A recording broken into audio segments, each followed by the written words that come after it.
When disaster strikes, there's no time to think, only time to act. But here's the real question. Are you truly ready to grab your kit and go? Today on SurvivalScope, we are breaking down exactly what Ready.gov recommends for maintaining your emergency supply kits, and the 3 places you absolutely need to keep them. Welcome back to SurvivalScope, your go-to source for practical prepping and survival tips. I'm Larry, and today we're making sure your emergency kits are always stocked, updated, and exactly where you need them, when you need them most. Maintaining your kit. First things first, it's not just about having an emergency kit. You've got to maintain it. Canned food, stored in a cool, dry place.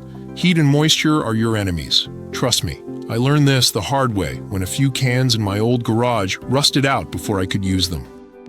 Boxed food, keep it sealed tight in plastic or metal containers.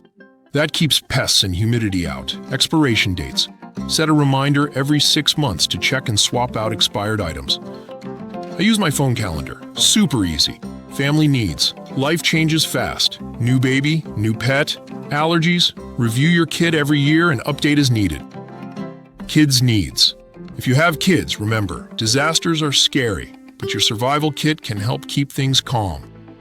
Pack a favorite book, a puzzle, or a small game. Toss in paper and pencils for creativity and distraction. Why you need multiple kits.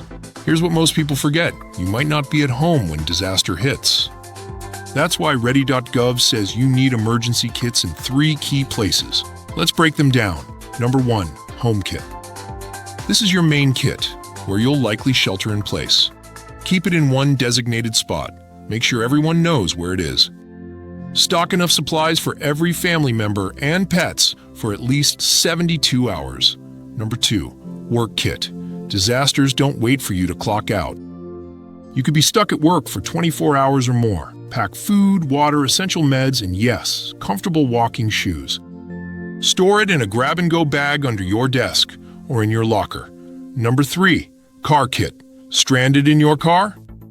It happens more often than you think. Keep water, snacks, a flashlight, a blanket, and a first aid kit in your vehicle at all times.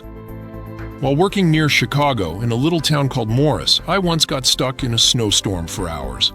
My car kit was a lifesaver for me during that time. Emergencies don't wait for a convenient time, so don't wait until it's too late. Keep your kits stocked, updated, and ready, whether you're at home, at work, or on the road. Prepping isn't about fear. It's about peace of mind for you and your loved ones. If this helped you think differently about prepping, give this video a thumbs up and share it with someone who needs to get their kit together. Drop a comment. Tell us where you keep your emergency kits. And don't forget to subscribe to SurvivalScope and hit that bell, because we've got more life-saving info coming your way. Stay prepared, stay safe, and I'll see you in the next one.